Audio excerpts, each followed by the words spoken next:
से वासनाओं को भोगते हुए अपने शरीर को त्यागते हैं तो नर तन पाई विषय मन देही अपलट सुधाते सठ विष लेही। भगवान ने कितना बढ़िया शरीर दिया, लेकिन आप क्या करके जा रहे हो यहाँ से? पलटी सुधा। भगवान ने अमृत दिया था, लेकिन क्या कर दिया आपने? पलट दिया। और क्या? विष लेही। संसारिक विषय वासनाओं को जो विष है उनको ग्रहण किए हो तो दंड तो मिलेगा भाई वहां। और दंड क्या मिलेगा? पेड़ पौधा बनेंगे हम लोग, कीड़ा मकोड़ा बनेंगे फिर से। इसलिए आखिरी समय में जीव जो याद करता है वो बहुत महत्वपूर्ण होता है। इसलिए कभी भी कोई मृत्यु के समय में कोई जब पहुंच जाए परिवार के सदस्य, तो परिवार के किसी भी सदस्य को हिला हिला के ही नहीं पूछना चाहिए फलाना बेटी आए हो दाई आखिर खोल के देख तो आया है कांच का डर में दो चार टन सांस बढ़ा नहीं सका। उल्टा वो आखिर बंद करके भगवान ने सुमरत हो ही तो हिला हिला के कहा था देखना दाई फलानी बेटियां हो फलाना बेटा हो। तो बेटा है बेटिया है का कर ही आखिरी समय में अति दिल नहीं आए। अब बिगड़ गई स्थिति दबा हुआ था तब तक आज का डर में भाई बड़े बड़े डॉक्टर कुछ नहीं कर सके थे, तो बेटा बेटी परिवार में कुछ कर डर ही आखिरी समय में 5 चीज करना चाहिए उस जीव के साथ में। ऐसे आखिरी समय में नहीं, आप जीते जी करिए 5 चीज। ध्यान से सुनना, मैं 5 चीज बता रहा हूं, बहुत महत्वपूर्ण 5 चीज अपने जीवन काल में करिए। क्या क्या करना चाहिए? एकादशी व्रतम गीता गंगम्बो तुलसी दलम विष्णुपादम्बो। 5 चीज एकादशी का व्रत करिए। अगर कुछ पढ़ना है घर में तो गीता का पाठ पढ़िए। 700 श्लोक है गीता में, 18 अध्याय है। 700 श्लोक नहीं कर पाते हो, 18 अध्याय नहीं कर पाते हो, एक अध्याय करिए। एक अध्याय भी नहीं कर पाते हो कोई बात नहीं, एक श्लोक नित्य पाठ करिए। एक श्लोक भी अगर आप पाठ नहीं कर पाते हो तो गीता के ग्रंथ को लाल कपड़ा में लपेट करके उनकी रोज पूजा करके सिर्फ इतना कहना है गीता गीता गीता गीता। कितना सरल है। अब ये भी नहीं हो पाएगा ना तो पक्का नरक लोक में जाने की तैयारी कर लो। अब इतने सरल बता रहा हूं उसके बाद भी नहीं हो पा रहा है तो नरक लोक जाना चाहिए भाई, तैयारी छोड़ी मतलब मान के चलो। तो एकादशी व्रतम, एकादशी के व्रत करिए। समस्त व्रतों में सबसे बढ़िया व्रत है एकादशी का व्रत। एकादशी व्रतम गीता, गीता का पाठ करिए। और क्या करना चाहिए? गंगम्बो, जिनके जिनके भी घर में गंगा जल है नित्य 1 बूंद कम से कम गंगा जल पीना चाहिए निकाल करके।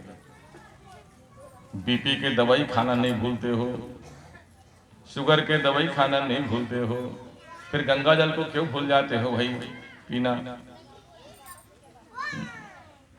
अरे 1 बूंद गंगा जल रोज पीजिए। कई घर में तो यह है कि प्रयागराज से गंगा जी को ला करके वो डिब्बा में भर के रखता है, तो जिस दिन गंगा पूजा हुआ उसके पश्चात तो कभी भूल से देखता भी नहीं है जी उसको खोल करके। हाँ, कथा पूजा धोखाधड़ी हो जाए तो महाराज पूछता है गंगा जल है जी? हाँ, डब्बा लाते घर रात ऐसे धुर्रल कैसे धुर्रल जा रहा था तो वहाँ साल बोले छुए नहीं महाराज, ये कथा हो गई सूरता दिला देता, याद आ गया गंगा जल है तो ऐसे बंद करे बोल रहा है गंगा जी ने।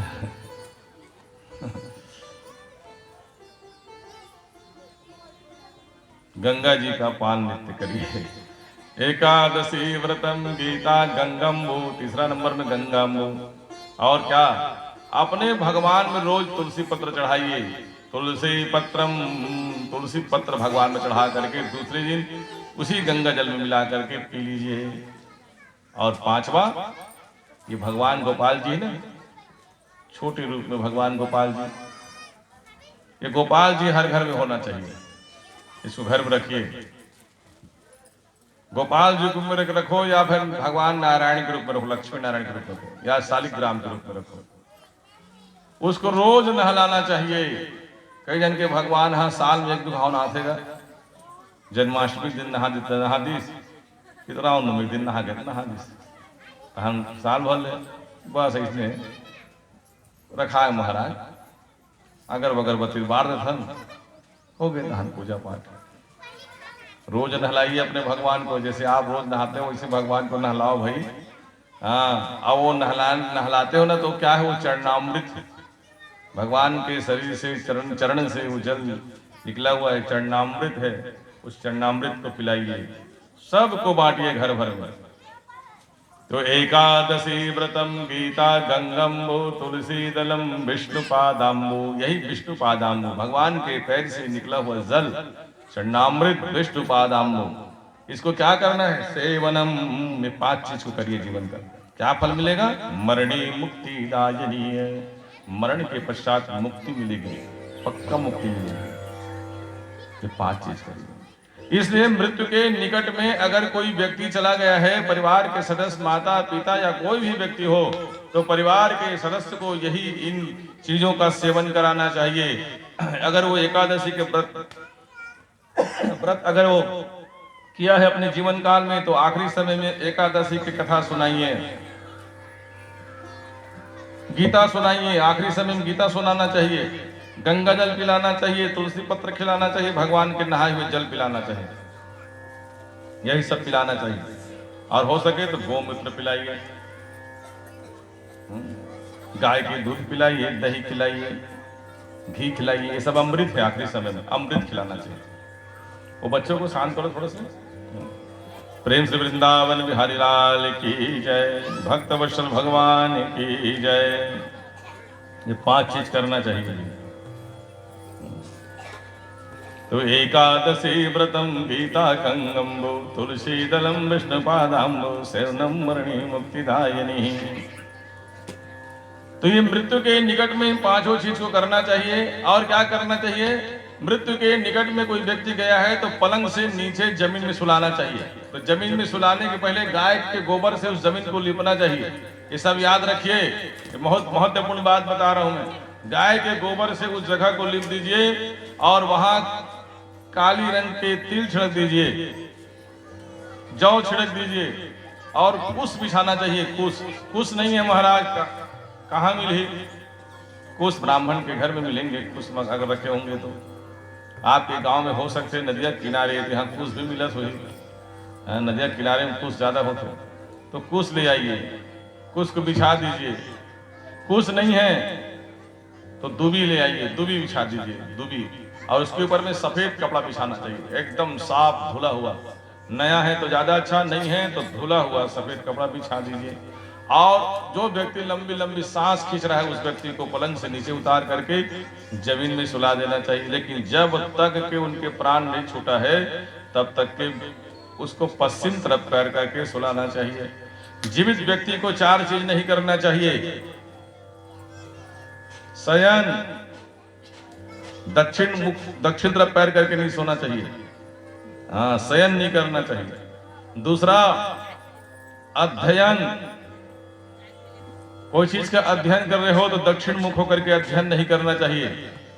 तीसरा, भजन, पूजा पाठ, यज्ञ, ये दक्षिण मुख होकर के नहीं करना चाहिए।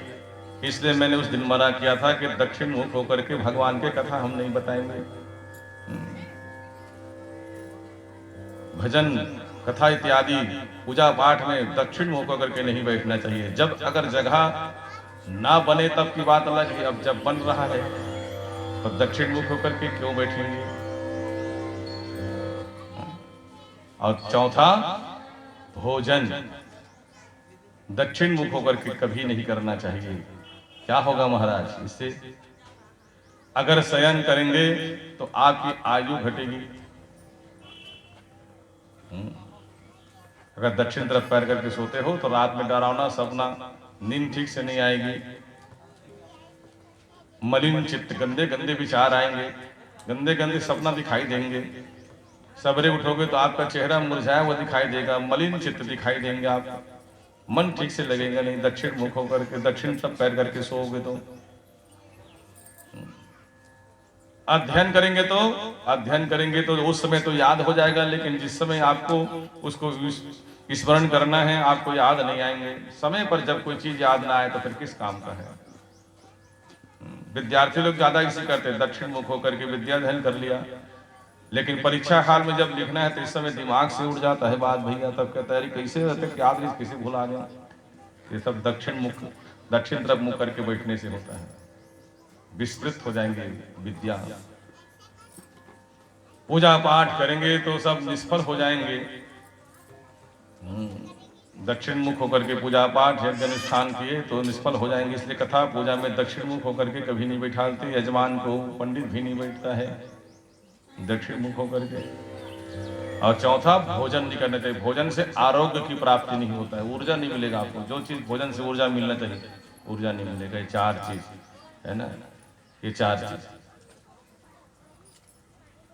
कभी नहीं करना चाहिए। शयन, अध्ययन, भजन और भोजन, ये 4 दक्षिण मुख होकर के वर्जित है। इसलिए मृत्यु के निकट में प्राण अभी छूटा नहीं है भाई, सांस चल रही है, इसलिए उस व्यक्ति को दक्षिण तरफ पैर करके सुलाना नहीं है, पश्चिम तरफ पैर करके सुलाना है। सांस छूट जाए ना तब व्यक्ति को दक्षिण तरफ पैर करके सुलाना चाहिए। जब तक जीवित है तब तक दक्षिण तरफ पैर करके नहीं सुलाना है, याद रखिए। बैठ करके वहां रोना नहीं है, पूछना नहीं चाहिए मृत्यु के निकट में आए व्यक्ति को, क्योंकि अभी तक पूछे तो पूछे, अब नहीं पूछो आखिरी समय में। हाँ, क्यों? क्योंकि आखिरी समय में तो उसको भगवान के प्रसाद खिलाइए, कथा सुनाइए, पंचामृत पिलाइए, यही काम करना है आपको। पूछना नहीं है कि फलाना जानते हो क्या। अरे आखिरी समय में भगवान को याद कर रहा है, सांसारिक व्यक्ति से क्यों परिचय करवाते हो कि बेटा है, बेटी है, भाई है, बंधु है, सगा संबंधी, उसको भगवान की याद दिलाओ। आखिरी समय में, आखिरी समय में भगवान की ही कथा सुनाओ, भगवान की भजन सुनाओ, और वहां बैठ करके भगवान का कीर्तन करो, भगवान का नाम लो। नारायण नारायण का नाम लो, श्रीमन नारायण नारायण नारायण, लक्ष्मी नारायण नारायण नारायण, श्री राम जय राम जय जय राम, श्री राम जय राम जय जय राम, ऐसे गुनगुनाते रहिए बैठ करके। बांके बिहारी जय हो तुम्हारी, जय हो तुम्हारी लाला, जय हो तुम्हारी, बांके बिहारी जय हो तुम्हारी। ऐसे भगवान का नाम गुनगुनाना चाहिए, भगवान का नाम लेना चाहिए ना वहाँ, ताकि मरने वाला व्यक्ति के कान में भगवान का नाम सुनाए। रघुपति राघव राजा राम, पतित पावन सीताराम, ये सब बोलते रहिए ना भगवान के सामने। राजा राम राजा राम राजा राम राजा राम, ये बोलते रहिए। कान में भगवान का नाम सुनाना चाहिए मरने वाला व्यक्ति का, संसारिक बात बिल्कुल नहीं बोलना है वहां पर। और अंतिम समय में अगर बोलने में सक्षम है तो उससे पूछना चाहिए कि आपकी क्या इच्छा है पिताजी, क्या इच्छा है माँ, कथा भागवत कराए कि छरीस का। तो अगर कहा था बेटा भागवत तो सोचे रहे हो लेकिन नहीं कर पाए, तो बेटा को बिल्कुल कहना चाहिए चिंता मत करो माँ, चिंता मत करो पिताजी, मैं तो हूँ आपका बेटा ना, आपके निमित्त में भागवत कथा कराऊंगा, जो आप नहीं कर पाए उसको मैं करूंगा। पिता शांति से प्राण छोड़ेंगे कि जो काम मैं नहीं कर पाया मेरा बेटा करेगा। मंदिर बनवाएगी छरीस बेटा, तो कहना चाहिए मंदिर में बनवाऊं पिताजी, चिंता मत कर, मैं तोर बेटा हूं, और शांति से बोलिए। जो भी धर्म कार्य करने का सोचा हो, अगर नहीं कर पाया तो अपने पुत्र को बताता है, तो पुत्र को उसी समय कहना चाहिए मैं आपका बेटा हूं, चिंता मत करो। ये है आखिरी समय में। अब मृत्यु हो जाए तो फिर दक्षिण तरफ पैर करके सुनाओ भाई। तो 4 काम कभी ना करो, शयन, अध्ययन, भजन, भोजन। भोजन में भी कई लोग अशुद्धि करते हैं, हाँ, बिना हाथ पैर धोए बैठ जाते हैं भोजन में। जब भी भोजन करो, कहीं भी बाहर से आते हो, तो सबसे पहले व्यक्ति को पैर धोना चाहिए। रात में भी सोते हो तो पैर को धो करके ही सोना चाहिए। कहीं भी बाहर से घूम घाम के आए सीधा पलंग में सो गए, बिल्कुल ऐसा नहीं करना चाहिए। पता नहीं कहाँ के धूल आपके पलंग में चले गए भाई। सोए तो इसलिए सबसे पहले अक्षर रगड़ के पैर को धोना चाहिए, हाथ को धो लीजिए। अभी कोरोना तो सब सिखा दिया है ना? अरे हमारे शास्त्र कब से बोल रहा है कि हाथ धो के भोजन करिए, हाथ धो के भोजन करिए, लेकिन लोग मानते नहीं हैं। अब समझ में आया हमारे संस्कृति की क्या महिमा है। अब तो विदेश लोग भी जानते हैं कि नहीं नहीं भैया, किसी से हाथ नहीं मिलाना चाहिए, हाथ जोड़ना चाहिए। अब सीखा विदेशी लोग भी। हमारे संस्कृति यही सिखाता है, किसी को देख करके हाथ जोड़ के अभिवादन करना चाहिए। ये है, ऐसे हाथ मिलाने की परंपरा नहीं है, हाथ जोड़ने की परंपरा है। ये सब कोरोना सिखाया भी संस्कृति। तो हाथ धो करके, पैर धो करके भोजन में बैठिए, और भोजन जब आने वाले हो उसके पहले बैठना चाहिए। कई लोग क्या स्वभाव क्या होता है, वाह तो निकाल के रखना भोजन ला तब तो वहां में खाएगा, तो वो धर के खड़े हैं, आन हो तब वो भोजन हो अगोरा थी जी।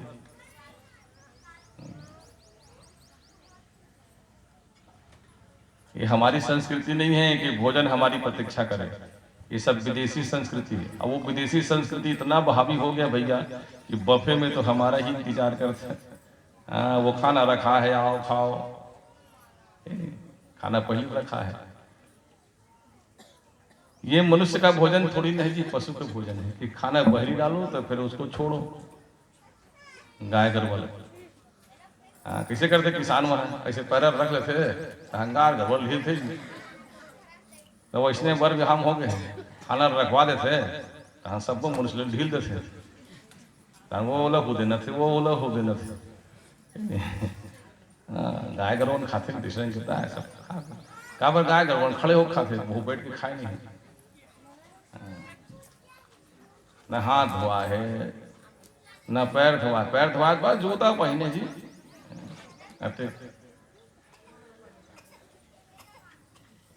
शुद्धता से भोजन बनाइए। तो भोजन जो है बैठ करके करना चाहिए। प्रयास हो कि अगर ऐसी व्यवस्था भी हो जाए तो एक आध जगह बैठ जाओ, खा लो। कैसे करोगे महाराज, अब परिस्थिति वैसी, ठीक बात है, निकाल लो भैया, बैठ जाओ एक आध जगह।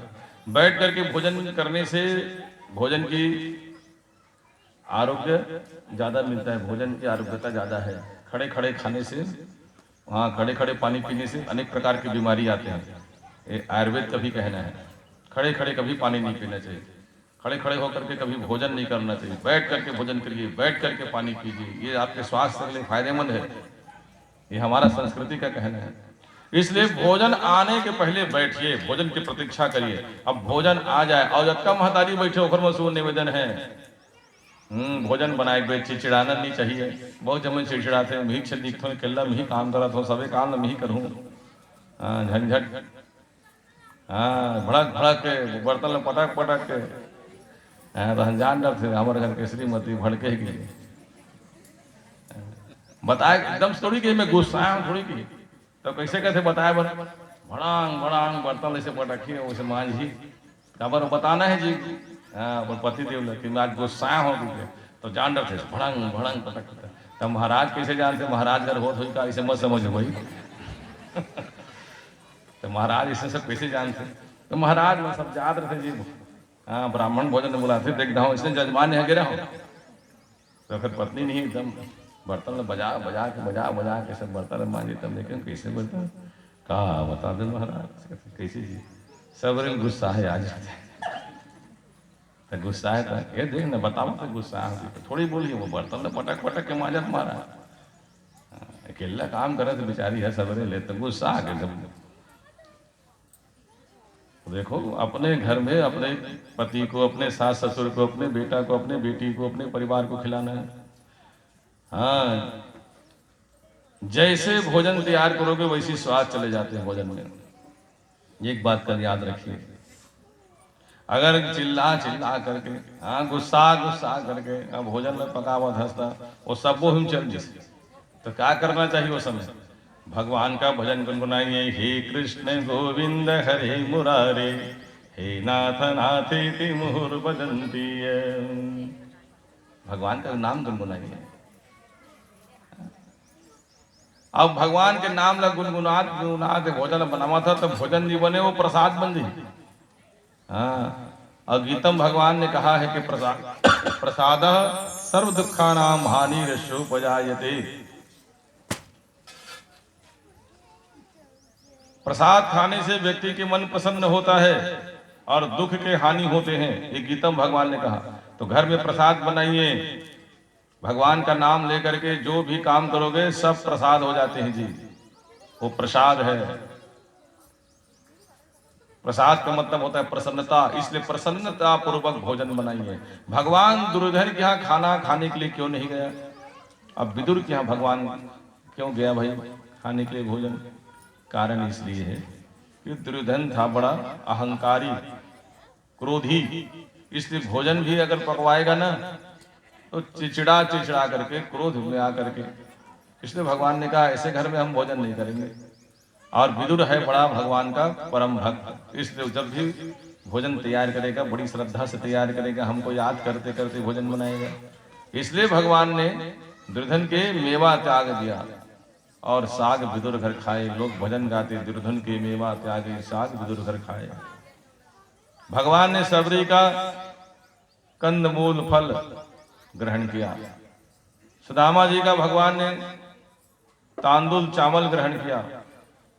ये सब भगवान जो है प्रेम के वश में होकर के ग्रहण किया है। इसलिए जब भी भोजन तैयार करिए प्रेम पूर्वक भोजन तैयार करिए। जितनी माताएं बैठी हुई है अपने रसोई कक्ष में, अब तो नाम बदल के रसोई कक्ष नहीं रहा है, कहा हो गए किचन हो गए। किचन का बन किच किच ज्यादा होते महाराज, देखा सीताराम किचन हो गए। अब पहले रसोई खोले, पहले रस तैयार हो, देखा सीता नाम रहा रसोई, रसोई घर, अब किचन हो गए ना, किच किच ज्यादा है। तो किचन नहीं रसोई कक्ष बनाइए घर को, आपके घर में रसोई कक्ष होना चाहिए। तो भोजन ऐसे तैयार करना चाहिए, प्रेम पूर्वक भोजन बनाइए और प्रेम पूर्वक भोजन को ग्रहण करना चाहिए। भोजन की कभी निंदा नहीं करना चाहिए। तोरण भैया, भोजन का कभी निंदा नहीं करना चाहिए। महेंद्र भैया, जीवन भैया, हाँ जब भी भोजन मिले ना तो अगर पत्नी बना करके बढ़िया लाए या कोई भी भोजन बना के लाए ना तो भोजन की प्रशंसा करना चाहिए। हाँ क्या बढ़िया भोजन बनाई हो भाई।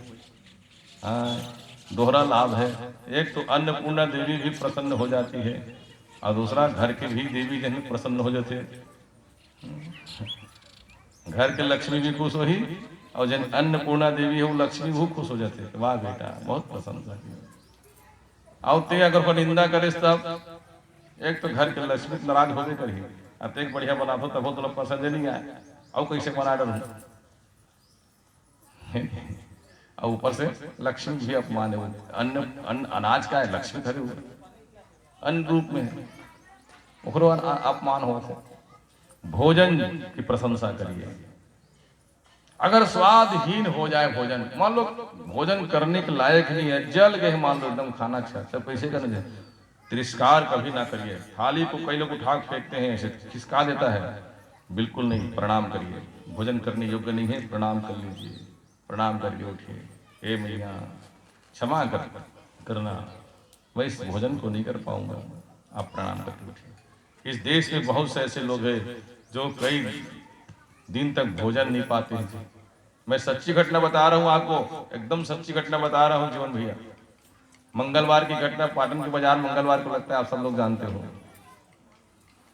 रात के समय में ऐसे जा रहा था, लगभग 8:30-9 बज गया था। सब बाजार मार्केट आदि सब वहां से हट गया था। 8:30-9 बजे की रात्रि है, मोटरसाइकिल में मैं जा रहा था। एक सियान व्यक्ति है, वो बाजार में कुछ चीज ढूंढत रहा है। अब मैं मोटरसाइकिल में से देखे कि अरे कुछ सियान आदमी है तो कुछ चीज गंवाट रहे हैं, बाजार में लगते तो खोजा थे हैं।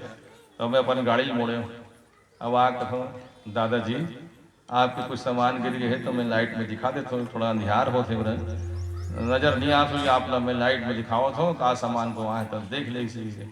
तो थोड़ा लाइट में चकचक आ गए हो तो मैं लाइट ऐसे बगल में करे तो तीर में आकर थे नहीं बाबू कुछ चीज नहीं गवा है ऐसे कहते तब मैं का चिल्ले ढूंढा था भाई यहाँ ते का चिल्ले खोजा था से मेरे तो कहते नहीं नहीं बाबू कोई गवाए कोई चीज नहीं गवाए है हाँ ये चीज ढूंढा तो मैं है कि आज बाजार में इस मंगलवार हाँ तो यहाँ टमाटर गिरे है कोई मिर्ची गिरे है साग भाजी में गिरे थे बाबू तो यह तो ये सब वही में नहीं छाट में मार के अपन झोला में रखा था है ना इला नहीं मैं गरीब आदमी हूँ नहीं खरीद सकूँ ऐसे सब गिरे थे बिखरे है तेल मैं सकेल के रखा था थोड़ा बने बने तेल और वही रान के मैं खाऊँ कि बताओ सोचिए कितना गरीबी ही थी कितना गरीबी सोचिए कितना गरीबी एक व्यक्ति कचड़ा से भोजन ढूंढ रहा है और हमको भगवान इतने स्वादिष्ट भोजन देता है हम उसे कचरा में डालते हैं कभी अन्न का अपमान मत करिए शास्त्रों में लिखा हुआ है भिक्षुकानेव भिक्षन्ते बोधयन्ते गृहे गृहे दियताम को फल में दाता में दृशम आपके घर में कोई अगर आता है मांगने के लिए भिक्षुक भिखारी तो भिखारी क्या कहता है भिक्षुकानेव भिक्षन्ति मैं भिखारी नहीं हूं भैया तो हमारे घर मांगने क्यों आए हो तो क्या बोलता है बोधयन्ति गृहे गृहे मैं तो बोध कराने वाला व्यक्ति हूं बोध कराने आया हूं आपके घर में अच्छा हमारे घर में बोध कराने के लिए आए हो क्या बोध कराने आए हो क्या बताने आए हो तो क्या कहता है दियताम दियताम दियताम भगवान ने आपको अनाज ज्यादा दिया है धन ज्यादा दिया है तो आप उसे फेंक करके मत खाओ दुरुपयोग मत करो मेरे जैसे लोगों की जरूरत है मुझे दीजिए धर्म करिए आप भगवान ने धन इसलिए देता है कि धर्म करने के लिए उस धन से किसी गरीब को भोजन दीजिए किसी गरीब पीड़ा से व्याकुल है धन से सहायता करिए इसलिए भगवान ने धन दिया है दियताम दियताम दियताम दीजिए दीजिए मुझे जरूरत है और गृहे गृहे गृहे मैं तो घर घर जा रहा हूँ बताने के लिए आप ही घर बस नहीं आया हूँ पूरे तरी घाट में घूम रहा हूँ मैं घर घर घूम रहा हूँ मैं सिर्फ आपको ही बोध नहीं करा रहा हूँ पूरे घर घर लोगों को मैं बोध करा रहा हूँ बता रहा हूँ कि दीजिए दीजिए आपके घर में अन्न ज्यादा है तो क्यों भाई ऐसा क्यों बोल रहे हो मैं इसलिए बोल रहा हूँ कि जैसे आज आप बहुत पैसे वाले हैं ना आपके घर में अनाज भरा हुआ है आपके घर में धन बहुत है वैसे मैं पहले जन्म में बहुत पैसे वाला था मेरे घर में भी अनाज भरा हुआ रहता था मैं फेंक फेंक के खाया पैसा का दुरुपयोग किया भगवान नाराज होकर के इस जन्म में मुझे भिखारी बनाया है अगर यही गलती आप करोगे ना तो अगले जन्म में आपका भी नंबर लग जाएगा बताने आता है वो व्यक्ति इसलिए उसको देख करके सीखिए कि ऐसा क्यों हुआ उनके साथ में क्योंकि जैसा किया है वैसा फल पा रहा है और हम भी अगर उसको देख करके नहीं सुधरेंगे तो अगले जन्म में हमारा भी नंबर लगेगा क्योंकि जो जैसा करता है करिए कर्म पावहि फल सोई निगम नीति अस कह सब कोई शुभ और अशुभ कर्म अनुहारी सुफल देहु हृदय विचारी परमात्मा आपके कर्मों को ही देख करके फल देता है इसलिए सावधानी बरतिए भगवान ने आपको जो दिया है उसका सदुपयोग करिए इसलिए भजन भोजन शयन अध्ययन में ध्यान दीजिए दक्षिण तरफ कभी ना करें तो मृत्यु के निकट में आखिरी समय में जो जिसको याद करता है उसको वही गति मिलता है अंतमति सो गति कहावत है आखिरी समय में जिसको याद करेगा उसका दूसरी गति वैसी होगा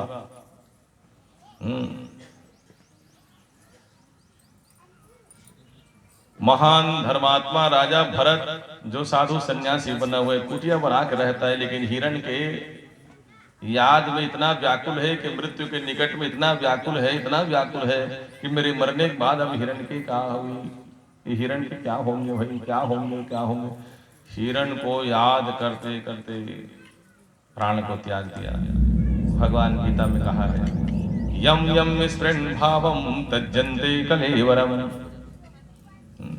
यम यम स्पृहन् भावं तज्जन्ते कलेवरम्।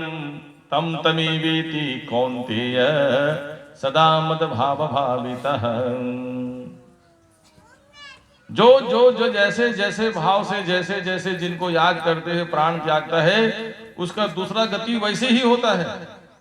हिरण को याद करते हुए प्राण त्यागा, इतना धर्मात्मा राजा, पत्नी पुत्र संपत्ति को त्यागने वाला धर्मात्मा राजा जो सन्यासी बना हुआ है, वो दूसरे जन्म में हिरण बन गया। हिरण को याद करते हुए प्राण त्यागा, हिरण बन गया। इस कथा से शिक्षा लीजिए कि जिसको याद करते हुए प्राण त्यागोगे, आप उसी गति को प्राप्त करोगे। इसलिए आखिरी समय में भगवान को याद करिए। और रोज मैं आपको याद दिलाता हूं कि गोविंद मेरी यह प्रार्थना है कि भूलो न नाम मैं कभी तुम्हारा, निष्काम होके दिन रात गाऊं गोविंद दामोदर माधवेति। क्या प्रार्थना करना चाहिए? हे भगवान, देहांत काले मम सामने हो। देह को त्यागते समय आप मेरे सामने रहना भगवान। ये नित्य बोलिए अपने गोपाल जी से, देहांत काले मम सामने हो, बंसी बजाते मन को लुभाते, गाते ही तन नाथ त्यागूं गोविंद दामोदर माधवेति। देह को त्यागते समय आपको मैं याद करूं, आपका दर्शन करूं, ये भगवान से बोलते रहिए। और अंतिम समय में अगर भगवान को याद करते हुए भी कोई प्राण त्यागेगा तो उसका दूसरा गति क्या होगा जी? भगवान में ही जाके सीधे मिलेगा, दूसरा गति होगा ही नहीं। हाँ, दूसरा तो जाएगा नहीं, सीधे ही मुक्ति है। सीधे मुक्ति प्राप्त करेंगे भगवान को याद करते हुए। और किसी व्यक्ति को, किसी जीव को याद करते हुए तो फिर वही मिलेगा। इतना धर्मात्मा राजा भरत जी महाराज क्या बन गया? हिरण। लेकिन हिरण की योनि को प्राप्त करके भी वो पहले वाले जन्म को नहीं भूला था कि मैं इतना बड़े राजा था, इतना धर्मात्मा राजा, पुण्यात्मा राजा, पुण्य किया। लेकिन एक गलती हो गया कि हिरण के मुंह में फंस करके हिरण को याद करते मैंने प्राण त्याग दिया, आज मैं हिरण बन गया। जब इतने बड़े धर्मात्मा राजा का ये हाल हो गया तो फिर हम लोग तो फिर क्या गिनती है उसकी। हिरण के उस शरीर को त्याग करके फिर एक ब्राह्मण का फिर जन्म लिया, और सभी भाइयों में सबसे छोटा भाई, नाम पड़ा भरत। फिर पहले जन्म में भरत, दूसरे जन्म में हिरण, फिर भरत बना। महान धर्मात्मा राजा हिरण के बाद फिर से आप भरत बन करके ब्राह्मण के शरीर को प्राप्त किया, ब्राह्मण बन गया। अभी भी उसको याद है कि मैं पहले जन्म में राजा था, दूसरे जन्म में हिरण, अब फिर ब्राह्मण के यहाँ जन्म लिया हूँ, नाम फिर से भरत पड़ा हुआ है। अब तो पहले जन्म को याद करके ना किसी के साथ संग में बैठने से डर लगता था उसे, क्योंकि एक बार हिरण के साथ बैठा तो हिरण बन गया भैया। अब मैं किसी के साथ में मोह नहीं करूंगा। ना भाई बंधु साथ बैठता था, ना माता पिता के पास में बैठता था, ना संगी संगवारी के पास बैठता था, न किसी पशु पक्षी के साथ मोह करता था। तो किससे मोह करता था, किससे प्रेम करता था? अब तो हमें मोहन को याद करना है, कृष्ण को ही याद करना है। एकांत में होकर के भगवान का भजन मन ही मन करता रहता था, भगवान को याद करता रहता था। ये भरत जी महाराज किसी से बातचीत नहीं करता था। बचपना बिताते बिताते जवानी का अवस्था में चला गया। भाइयों ने सोचा कि भाई अब बचपना था ठीक है, लेकिन अब जवान हो गया है तो काम धाम तो करना चाहिए। बैठे बैठे कब खाए, कब तक खाता रहेगा ये, कुछ काम देना चाहिए। बड़े भाइयों ने काम दिया छोटे भाई भरत को कि देखो भरत, तुम अब काम करो भाई, जवान हो गए हो, एकांत में रहते हो, कुछ काम करो भाई। भरत ने कहा भैया क्या करना है बताइए। अच्छा खेत जाओ, जहां ऊपर के स्थान है ना, वहां की मिट्टी को हटा करके जहां गड्ढा इत्यादि वहां ले जा करके डालो और समतल करो। हाँ भैया, ऐसे चला जाता था भरत जी। लेकिन भरत सोचता था अगर मैं काम को ठीक ठाक से किया तो फिर हर दिन यही कहेगा कि यही काम करो, तो फिर मैं इसमें फंस गया, भगवान का भजन कब होगा। हाँ, अगर ठीक ठाक से काम हुआ ना तो ये खेती किसानी में फंसा देंगे भैया लोग। तो नहीं नहीं, काम को बिगाड़ना चाहिए ताकि दोबारा काम के लिए न बोले। तो क्या क्या, जो ऊपर का स्थान था ना उसे और ऊपर कर दिया, और जो गड्ढा था ना उसे और गड्ढा कर दिया। हाँ भैया, काम हो गया। आके देखा भाइयों ने, बड़े भाइयों ने, अरे क्या किए हो तुम, तो तुम्हारा बुद्धि खराब है क्या? क्या समझा के हम भेजे थे? ऊपर के स्थान की मिट्टी को हटा करके जहां गड्ढा है वहां डालना है, लेकिन तुम क्या किए, ऊपर को और ऊपर, गड्ढा को और गड्ढा कर दिए। तुमसे ये काम नहीं हो पाया। चलो भैया, तो कुछ नहीं कर सकते तो सरल वाला काम देते, वो काम तो तुम कर लोगे जरूर। क्या करना है भैया? देखो, फसल की रखवाली करो। फसल की रखवाली करो, बैठे बैठे कोई चिड़िया आ जाए, पशु पक्षी आए तो भगाओ भैया उसको।